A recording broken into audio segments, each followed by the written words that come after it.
이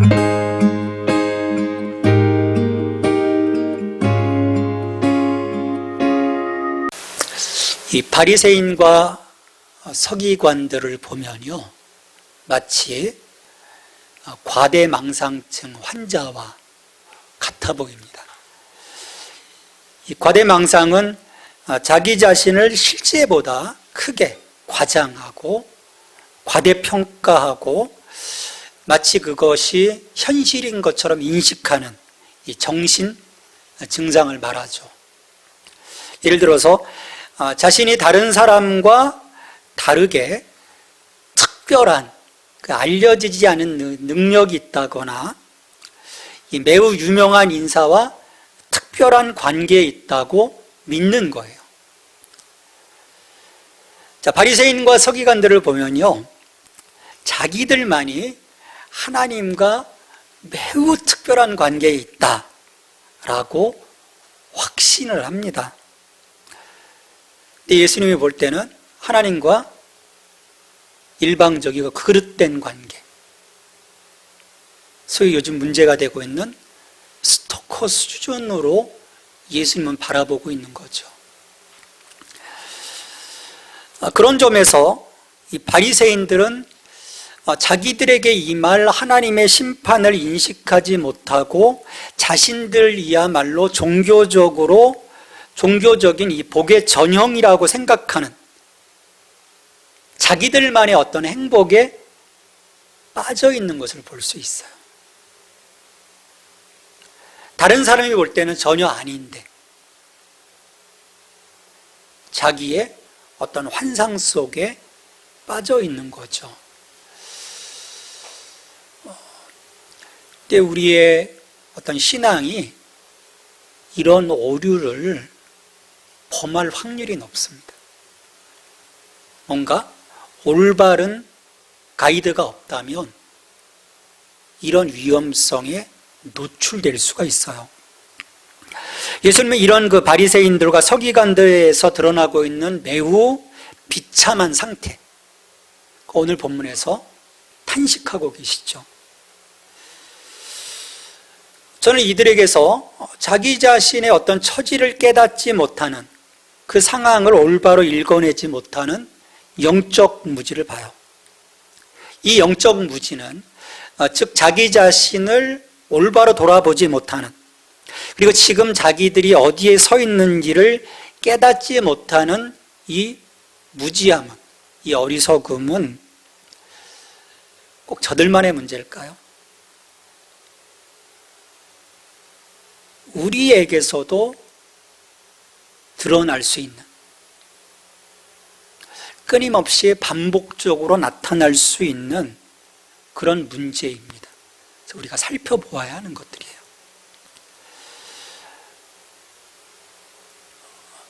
이 문제가 그러니까 하나님과 우리와의 그 살아있는 관계, 그 관계로 만드느냐의 그 중요한 그 지점이기 때문입니다. 여기에서 뭔가 문제가 생길 때는요, 실은 하나님과의 올바른 관계, 건강한 관계, 다시 말해서 건강한 신앙, 그 신앙은 상실되는 거죠. 그런 모습을 보시면서, 지금 바리새인들과 서기관들에게서 이런 모습을 보시면서 예수님은 탄식하실 수밖에 없었습니다. 이런 그 치료 불가해 보이는 문제를 지적하시면서 화 있을진저라는 강력한 언어로 이들에게 도전을 하십니다. 13절에서 화 있을진저 외식하는 서기관들과 바리새인들이여, 너희는 천국문을 사람들 앞에서 닫고 너희도 들어가지 않고 들어가려 하는 자도 들어가지 못하게 하는도다. 헬라어로 화 있을진저, 우아히라고 하는 말이에요. 우아히. 이건 어떤 죽은 사람을 애도하는 그런 외침이기도 하고요, 어떤 유감, 슬픔, 또 나아가 비난인 거죠. 그러니까 저들을 향한 어떤 심판의 선언, 그리고 겉으로는 종교적으로 거룩하고 화려해 보이지만 실상은 죽은 자들과 같은 죽어있는 저 바리새인들을 보면서 애도하시는 거예요. 우아히.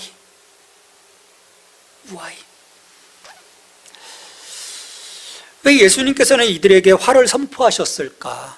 오늘 7가지의 이유를 예수님은 말씀하십니다. 첫 번째 이유는요, 천국 문을 사람들 앞에서 닫아버렸기 때문이에요. 그러니까 자기도 들어가지 못할 뿐만 아니라 다른 사람들도 들어가지 못하도록 다 차단해버린 거예요. 하나님이 이들을 부르신 것은 모세를 통해서 주신 그 율법을 통해 하나님께로 이들을 이끌어가도록 소명을 주셨는데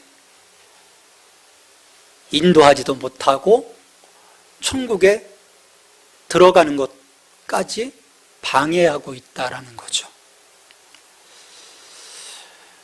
회개하여라, 하나님의 나라가 가까이 왔다라고 예수님 말씀하셨을 때 이들은 천국 복음을 거절을 하죠.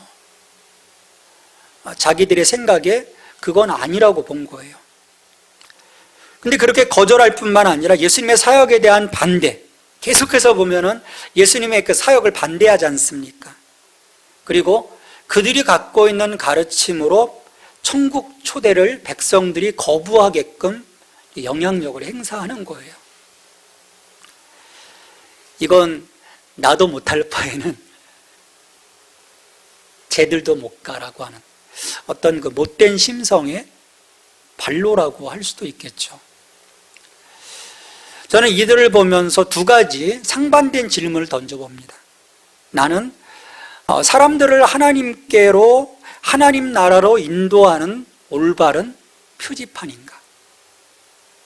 아니면 나는 사람들을 하나님 나라로 인도하지 않는 왜곡된 표지판인가?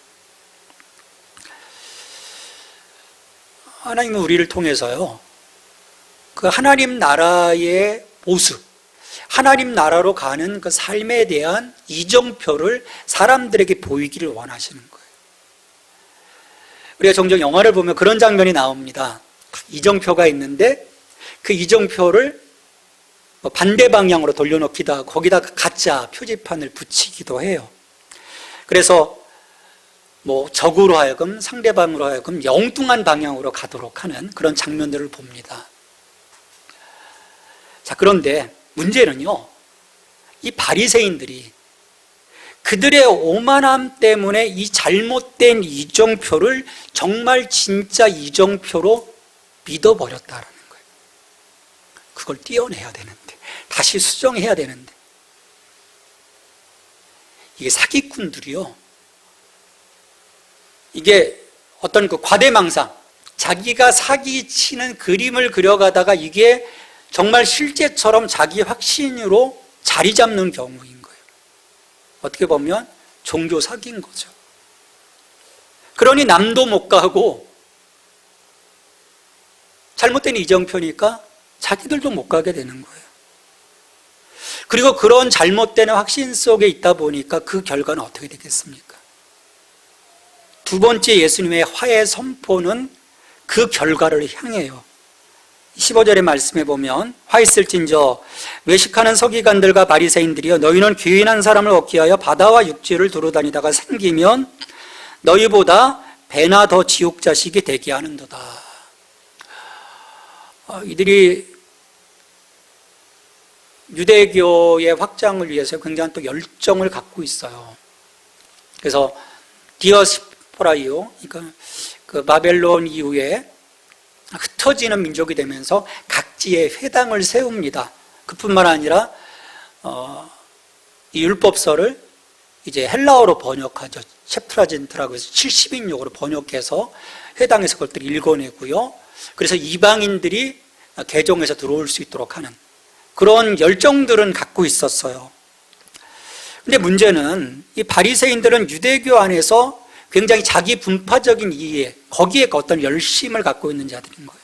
그러니까 자기들이 갖고 있는 어떤 율법적 해석, 이런 것들을 통해서 하나님이 본래 우리에게 주신 그 십계명의 정신이 아닌 그 자잘한 행동 하나하나를 온전히 행함으로써 그들이 거룩해질 수 있고 하나님의 나라에 갈 수 있다라는 그런 생각들을 갖습니다. 그러다 보니까 새로운 개종자가 들어오게 되면 이제 그것들을 배우게 되는 거예요.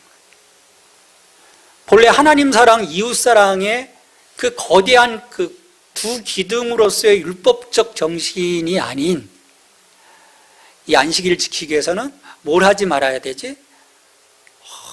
오리? 그러면 심리를 가지 말아야 되겠네? 그러면 중간에 뭐 어떻게 해야 되겠네? 자잘한 것들에 계속해서 신경을 쓰게 되는 거예요. 그건 뭐냐면 그들만의 율법적인 행동을 통해서 의로워질 수 있다라고 하는 교만인 거죠. 근데 정작 하나님이 율법을 주신 것은 그 율법 앞에서 작아지는 우리 자신을 발견하고 하나님의 은혜 안에 있어야 됨을 깨달아야 되는데 바리새인들은 어떻게든 그것을 해냄으로써 우리가 될 수 있다라고 하는 신념 속에 있었던 자들인 거죠. 그리고 그게 개종자에게도 결국 흘러가게 되는 거예요. 그런 상황을 예수님은 뭐라고 평가하십니까? 너무나 심각하게 평가하시죠. 너희보다 배나 더 지옥 자식이 되게 하는도다. 이건 저주죠. 정말 심각한 저주를 예수님이 내리고 계시는 거예요. 왜냐하면 이들의 열심은 하나님 나라를 위한 열심이 아니기 때문입니다. 종교적으로 그럴싸한 자기 복제품을 만들어가는 바리새인들의 헛된 열심인 거예요. 여기서 또 이단들의 모습을 보죠. 요즘 이단들, 신천지, 하나님의 교회, 우리 기성교회들보다요 열심히 100배예요. 그런데 이미 시작이 잘못됐고 방향이 잘못됐고 결론이 잘못됐어요. 배나 지옥 자식, 죽음뿐이라는 거죠. 열정은 있지만 열정의 방향이 잘못된 그걸 예수님은 지적하고 계시는 것입니다. 그러니까 아무리 열심을 다해도 그 끝은 지옥 자식. 이 비극이지 않습니까? 이건 잘못된 모든 길에 서 있는 이들의 특징이라고 볼 수 있습니다. 정말 하나님 나라를 살아가고 있는 하나님의 자녀라면 다른 이들을 하나님 나라로 이끌어갈 수 있는 그 컨텐츠를 갖고 있어야 되는 거죠. 그게 뭐겠어요? 예수 그리스도 아닙니까? 하나님 나라를 사람들에게 보여줄 수 있어야 되는 거죠. 그러니까 우리만의 열심을 갖고 사는 것이 아니라 하나님 그런 부분을 보시는 거죠. 너의 열심이 아니다. 내 뜻이 우선되는, 하나님 뜻이 우선되는 삶, 말씀이 향하고 있는 그 삶, 그것을 우리에게 계속해서 보여주고 계시는데 그러기 위해서는 어떻게 되겠습니까? 우리 안에 내주하시는 성령님의 음성에 우리가 귀를 기울여야 되겠죠. 그리고 예수 그리스도의 임재의 능력 속에서 살아가는 삶의 실제를 보여주는 인격적인 모범. 저 사람 보면 예수님이 보여. 그 향기가 느껴져. 예수님은 그걸 원하시는 거죠. 다른 걸 원하시는 게 아니죠. 거기에서 어떻게 종교적인 위선이 삐져나올 수 있겠습니까? 내 안에 살아계신 예수님이 계신데 위선이 안 나오죠. 예수님 때문에 내 안에 그 정직함이 드러날 것이고 나의 약함 속에서도 주님을 향한 그 신실한 그 마음이 조금씩 드러나는 게 당연하지 않은가 생각을 해요. 그러니까 바리새인과 서기관들 안에는 그들만이 갖고 있었던 그 613가의 조항이 꽉 차 있으니까 그것만 튀어나오는 거예요. 그 메마름만. 정작 우리 안에 예수님이 있다면 그분의 생명이 나오는 거죠. 그분의 향기가 나오는 거죠. 세 번째로 예수님의 화는 이들의 잘못된 맹세의 모습을 향합니다. 화 있을지인저 눈먼 인도자여 너희가 말하되 누구든지 성전으로 맹세하면 아무 일 없거니와 성전의 금으로 맹세하면 지킬지라 하는도다. 그러면서 17절부터 22절까지 바리새인들은 성전으로 한 맹세와 성전의 금으로 한 맹세, 제단으로 한 맹세와 제단의 예물로 한 맹세 이런 것들을 막 구분을 해요. 아니 맹세는 맹세지 왜 구분을 했을 것 같아요? 빠져나갈 구멍을 찾는 거죠. 맹세는 지켜야 되는데 우리 지난번에 말씀드린 고르반하고 똑같은 경우예요. 고르반하면 내 부모님께 드려야 될 것조차도 안 드리면 되는 거예요. 예수님은 이걸 보실 때 너희들 왜 하나님 앞에서 장난질하냐? 이들에게 눈먼 인도자라고 말씀하셨어요. 눈먼 인도자의 특징이 여러분 무엇인지 아십니까? 예수님이 말씀하실 때 너희가 말하되 그러면서 누구든지 성전으로 맹세하면 너희가 말하되 16절부터 22절까지 말한 것들이 누구의 말이라는 것입니까? 하나님의 말씀이 아니라는 거예요. 바리새인과 서기관들 그들의 말이라는 거죠.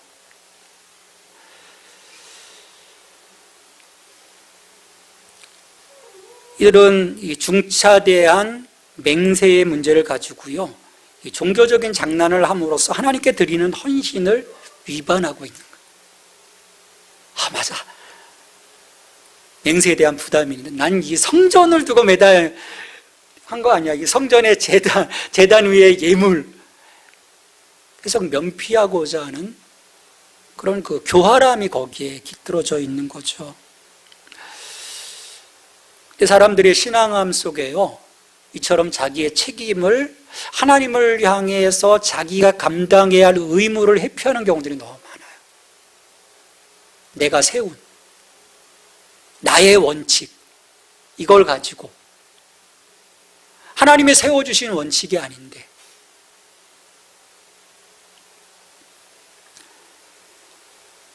그러니까 맹세한 것을 지키고 못 지키는 것은 개인의 내면적 신실함의 문제이지 무엇으로 맹세했느냐의 그 문제가 아니라는 걸 예수님은 가르치고 계시는 거죠. 실은 예수님은 함부로 맹세하지 말라고 하셨어요. 여러분 맹세하면 우리 아이들도 그렇잖아요. 맹세하면 지킵니까? 대부분 못 지키더라고요. 우리 사람들한테 기도 제목 얘기해 주면 그래요, 기도하겠습니다. 몇 %나 기도할까요? 예수님은 그렇게 하지 말라는 거예요. 있는 그 자리에서 네가 할 수 있는 것들을 하나님께 정말 솔직하게 하라는 거예요. 근데 내가 하지 못하는 거, 나의 수준이 아님에도 우리는 하나님 앞에 혹은 사람들 앞에 나의 거룩함, 나의 신앙의 어떤 성실함을 드러낸다고 우리는 그렇게 하겠습니다라고 선언하는 거죠. 그걸 그 말하는 거죠. 네가 할 수 있는 것 그 앞에 그걸 성실하게 감당하도록 바리새인과 서기관들은 자기들이 사람들이 생각하는 그 이상의 것이라고 하는 어떤 그 높은 수준에 대한 기대를 갖고 이런 행동들을 행했던 것입니다. 네 번째와는 이들의 이중적 잣대를 향해 선포하셨어요. 23절, 24절에 보면 화 있을진저 외식하는 서기관들과 바리새인들이여 너희가 박하와 해양과 근처의 11조는 들이되 율법에 더 중한 바 정의와 긍휼과 믿음은 버렸도다. 그러나 이것도 행하고 저것도 버리지 말아야 할지니라. 맹인된 인도자여 하루살이는 걸러내고 낙타는 삼키는도다. 자, 이들을 보면요, 하나님의 그 말씀의 진이 지금 하나님이 뭘 원하실까? 그 하나님께 영적인 코드를 맞춰가기보다는 어떤 좀 보면 괴팍한 것 같아요. 이 종교 지도자들이. 이 바리새인이나 이 서기관들이. 자, 여기 11조에 대한 문제예요. 자, 보면 율법의 말씀에 세심한 관심을 기울여서 박하와 해양과 근체, 이건 아주 그 작은 단위들이에요. 이렇게 뭐 풍성한 게 아니거든요. 뭐 어떤 뭐 밀가루나 뭐 쌀이나 어떤 다른 것처럼 채소 단위의 그런 물건들인데, 이거에서도 11조를 드리는 거예요. 박하 그 조그만 거에서 11조 떼어내고, 해양에서 11조 떼어내고, 근체에서 11조 떼어내는, 그럴 정도로 종교적인 열정을 보여줬어요. 자, 그런데 문제는 정작 예수님께서 보실 때 율법에 더 중한 하나님의 정의와 하나님의 긍휼과 그분을 향한 믿음의 영역에서는 아무것도 하지 않았다는 거예요. 심지어 예수님은 이것들을 버렸다라는 표현까지 쓰셨어요. 어이없는 행동들을 그들이 하고 있다라는 거예요.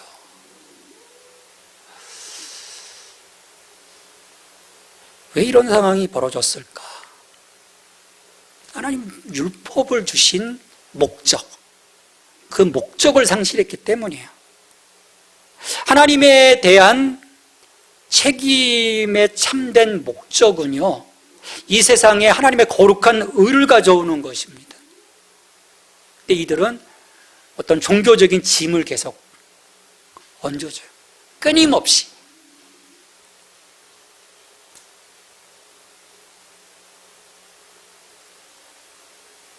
이들은 이것이 하나님 앞에서 올바름이라고 생각했던 거예요.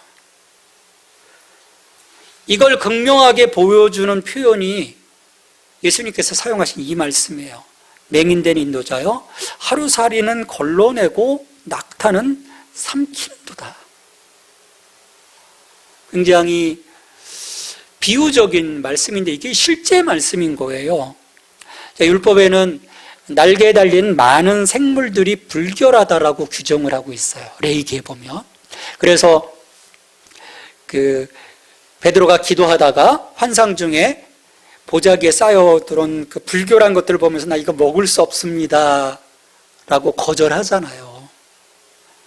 근데 특히 이 하루살이 같은 경우는요, 발효 과정에서 알을 까고 번식을 합니다. 포도주. 이스라엘의 음료는 포도주잖아요. 그러니까 이 바리새인들 서기관들은요, 이 포도주를 불결하게 만드는 작은 곤충들을 막기 위해서 헝겊 그 필터로, 채로 포도주를 걸러내 마셨어요.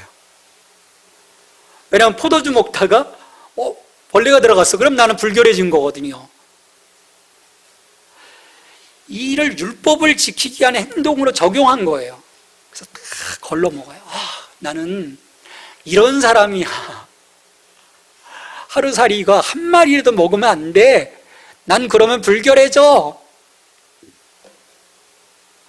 그러니까 율법적인 문제의 사소한 것들에는 지대한 관심을 갖지만 더 큰 문제, 의식적으로 불결한 낙타도요 불결한 동물이거든요. 레위기에 보면 하루살이는 걸러내면서 낙타는 삼킨다. 예수님은 이들의 이중적인 모습을 보신 거예요. 자기 좁은 소견으로 하나님 말씀을 바라보았지, 정작 하나님께서 어떤 것을 가장 소중하게 여기시는지를 그들은 관심이 없었던 거예요. 얼마나 웃긴 모습입니까? 하루살이는 걸러내면서 그 낙타와 같은 불의함을 그들이 살아가고 있다. 그러면서 나는 거룩해. 이게 신약의 모습 속에서 보여지는 종교 지도자들의 모습이거든요. 그러니 이들은 겉과 속이 다를 수밖에 없어요. 예수님은 이런 이중적인 삶을 5번째로 비난을 하십니다. 25절에 화 있을진저 외식 가는 서기관들과 바리새인들이여 잔과 대접의 겉은 깨끗이 하되 그 안에는 탐욕과 방탕으로 가득하게 하도다. 자, 이들은 외적인 의식적 정결을 요구하는 자신들의 정결법에는 대단히 헌신적이었어요. 그러기에 정결하지 못한 자들, 그리고 그런 자들과 함께 식사했던 예수님을 어떻게 합니까? 신랄하게 비난하거든요. 그리고 손 닦지 않고 음식을 먹고자 하는 이 제자들을 비난했던 거죠. 그거 왜 안 지켜? 근데 예수님은 그때 뭐라고 말씀하십니까? 정말 우리를 정작 더럽히는 것은 외부로부터 오는 것이 아니야. 우리 내면으로부터, 우리 마음으로부터 오는 것이라고 말씀하셨죠. 그러면서 이들에게 말씀하시기를 너희 안을 깨끗이 해라. 눈먼 바리새인이여 너는 먼저 안을 깨끗이 하라. 그리하면 겉도 깨끗하리라. 그러니까 이들은 낙타를 삼키는 자거든요. 불결한 거죠. 그 내면이 불결한 거죠.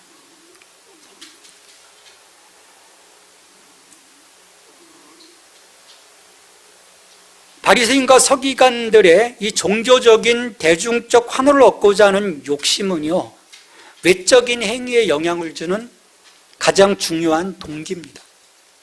그러니까 하나님의 말씀이 그들로 하여금 그 삶을 살아가도록 해주는 동기가 아닌 거예요. 다른 사람들로부터 환호를 받고자 하는 것. 근데 이것을 예수님은요, 교만으로 보시는 거예요. 그들만이 가장 거룩하다고 주장하는 위선, 그 위선의 뿌리는 교만이라고 보시는 거죠. 이것은 실제의 자기보다 더 좋은 사람으로 다른 사람들이 자기를 바라보게 하려는 욕심입니다. 실상은 아닌데.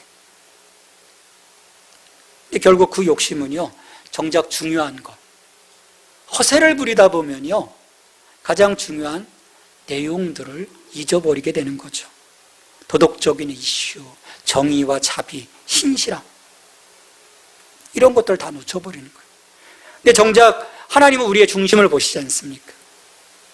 우리의 작은 그 모습이라도 겉과 속이 같은 모습으로 나아가는 것, 그것이 하나님이 기뻐하시는 작은 정직함이 아닐까 생각을 해요. 근데 우리는 아닌 척, 정말 아닌데 그런 척, 우리 하나님께 나가는 게 아닐까. 그러면 하나님에게서 실상은 점점 멀어지는 거죠. 바나바가 자기의 전 재산을 바로 하나님께 드렸을 때 그게 부러워서 아나니아 삽비라,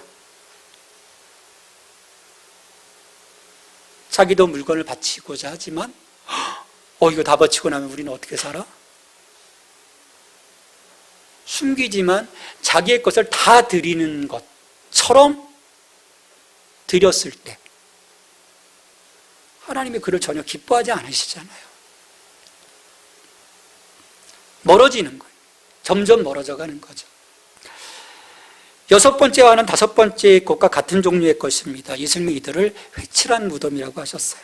화 있을지나 외식하는 서기관들과 바리새인들이여 회칠한 무덤과 같으니 겉으로는 아름답게 보이나 그 안에는 죽은 사람의 뼈와 모든 더러운 것이 가득하도다. 유대사회에는요, 무덤을 회칠을 하는 관습이 있었어요. 왜 회칠을 했을까요? 율법의 문제 때문이에요.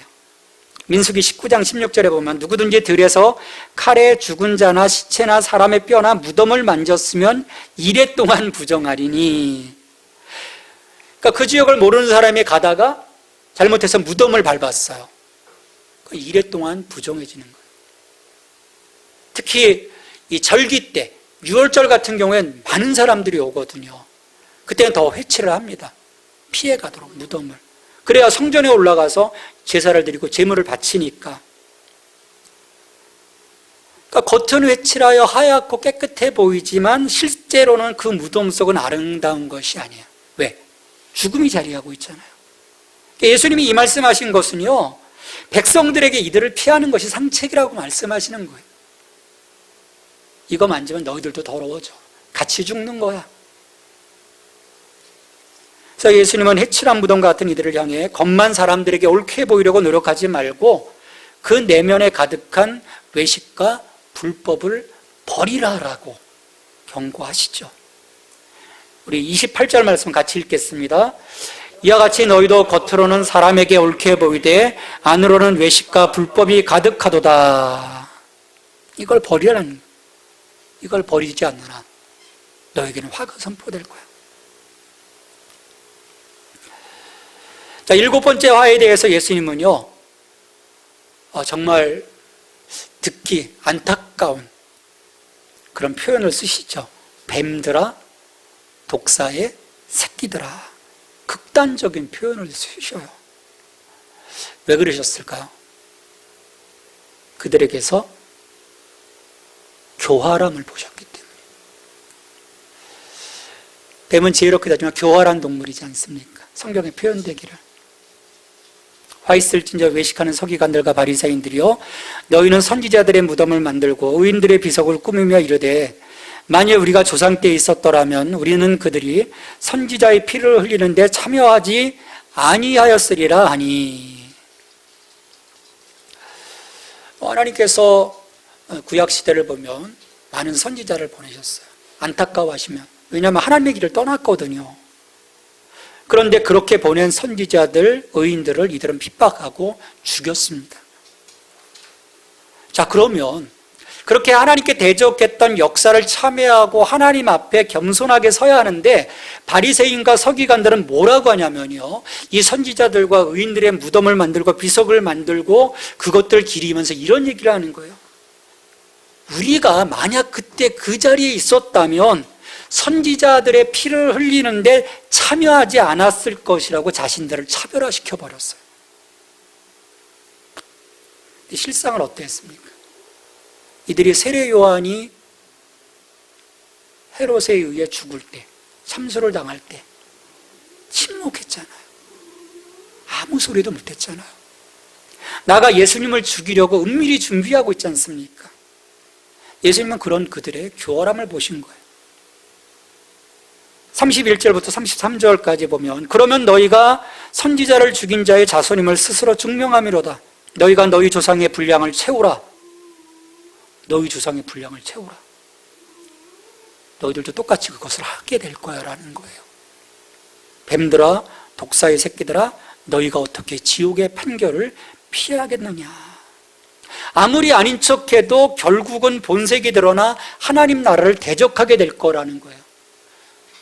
그래서 실제로 역사에서도 며칠 뒤에 이들의 살인적인 분노는 이들도 역시 선지자를 죽인 조상들의 후손임을 넘어서서 하나님의 아들을 십자가에 못 박으려 하는 자들임을 스스로 드러내고 말지 않습니까? 그리고 교회까지 핍박하게 되죠.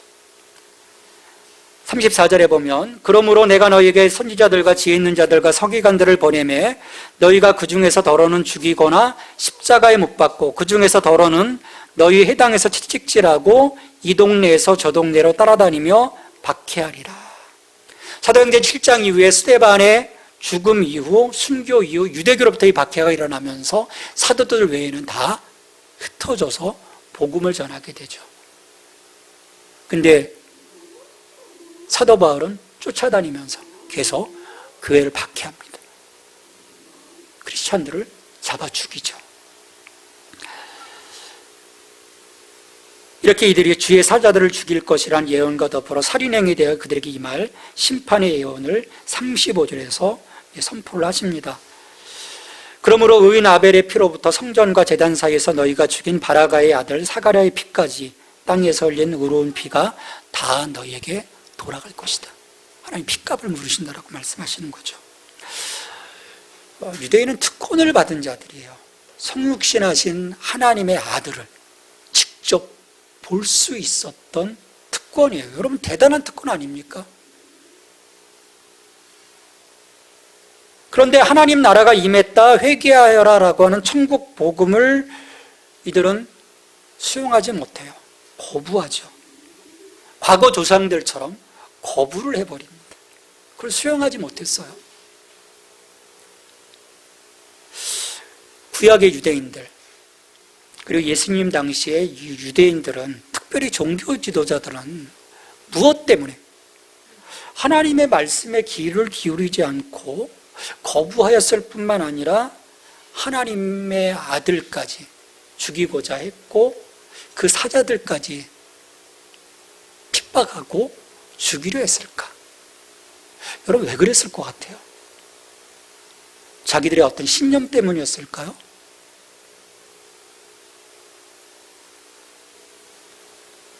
자기들의 음성만을 들으려고 했기 때문이에요. 그로 인해 하나님의 의로운 음성은 덮어져 버렸습니다. 자기들의 소리가 더 컸어요. 자기들의 아우성이 더 컸던 거예요. 여러분, 우리가 역사적으로도 보면요, 이 종교적으로나 사회적으로나 정치적으로 언제나 문제는 우리가 동의하지 않는 다른 모든 음성을 억눌러 없애려고 할 때 생기는 거예요. 요즘 우리가 우리의 한국 사회에서 정치가 실종된 것도 그런 이유인 거예요. 자기들이 원하지 않는 다른 모든 음성들은 다 눌러버리는 거예요. 이건 교회에서도 마찬가지고요. 다른 어떤 공동체에서도 마찬가지 문제가 일어날 수밖에 없어요. 빌라도의 법정에서도요, 이들은 다른 음성을 듣지 않았습니다. 빌라도가 외치죠. 27장 23절에 보면 어찌미냐 무슨 악한 일을 하였느냐. 그럴 때 그들이 더욱 소리질러 이르되 십자가에 못 박혀야 하겠나이다 하는지라. 빌라도가 아무 성과도 없이 도리어 밀란이 나르는 것을 보고 물을 가져다가 무리 앞에서 손을 씻으며 이르되 이 사람의 피해에 대하여 나는 무죄하니 너희가 당하라. 빌라도의 그 음성이 귀에 전혀 들어오지 않았어요. 오직 자기들의 소리에 집중합니다. 십자가의 처형을 외치면서 저들은 외쳐요. 그래서 25절에 보면 그 피를 우리와 우리 자손에게 돌릴지어다. 예수님의 말씀과 딱 맞아떨어지는 거예요. 하나님 나라를 대적하는 것에 하나님은 분명한 책임을 물으실 겁니다. 그래서 엄중하게 그들을 향해서 마지막 말씀을 하시죠. 내가 진실로 너에게 이르노니 이것이 다 이 세대에 돌아가리라. 이들이 처음부터 괴물이었을까요? 아닙니다. 처음에는요, 하나님을 향해 손들고 나온 무리들이에요. 거기에 열정이 있었습니다. 그러나 그 열정이요, 어느 순간부터 위로 향하지 못했어요.